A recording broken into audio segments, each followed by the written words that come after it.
Are they taking good shots? Are they open? Are we concerned about who the shooters are on this team and they just don't have them? Is it just a streak of bad luck? What's your biggest thought on the three-point shooting so far, since it's clearly the biggest issue with the offense right now? Yeah, I mean, I think the two Big Ten transfers are the keys for me when it comes to three-point shooting, and it's Esiason and Griffiths. And Esiason takes, and they're the two who took the most attempts tonight. Esiason took 7, made 2. Griffiths took 6, made 2.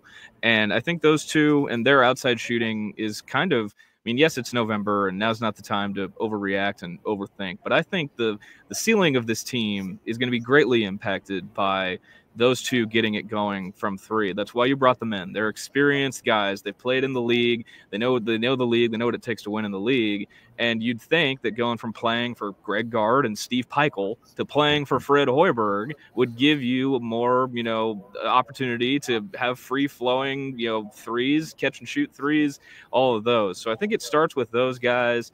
I also think it was encouraging to see Berke make his first 3 of the year, in the right corner, right in front of the bench. He hadn't made one until tonight.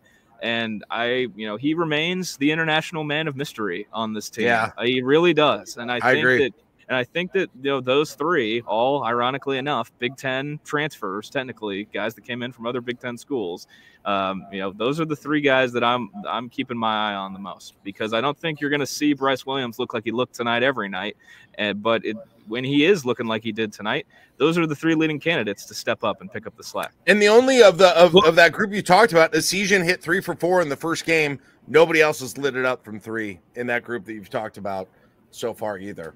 Kaleb, do you have? And I think those are your 3 candidates for immediate energy into Pinnacle Bank Arena as well. But Berke, we love international players here. Like, you can go like Thor. You can go back to a whole bunch of guys. International players.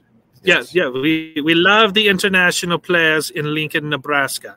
But Berke is going to have some moments that the crowd really loves, and you gravitate towards an international player here in, for the most part, Lily White, Nebraska. That's just what it is. Then you go to someone who can light it up from 3. The crowd really likes that for Connor Esiason. And I bring it up again, just like I did at our last After Nebraska ball, when Gavin Griffiths catches the ball and the crowd sees he's going to shoot, there is a different energy in this gym. It's not the same, but it's as close as to it is felt with Keisei Tominaga taking a shot. Gavin Griffiths is that energy guy that there's going to be a night sometime this season where Griffiths scores 20 off the bench. Him getting the ball and getting things going will have this place with the roof off, that it'll have us thinking of Keisei Tominaga. There is no one else on this team that is close to that right now for Pinnacle Bank Arena. Berke can get the crowd, like any of the guys can get the crowd going. Esiason, if he's hitting threes, is going to get the crowd going, especially if he has just like a stupid good night. But Gavin Griffiths, still through 3 games, there's a different feeling in Pinnacle Bank Arena with him with the ball than anyone else on this team.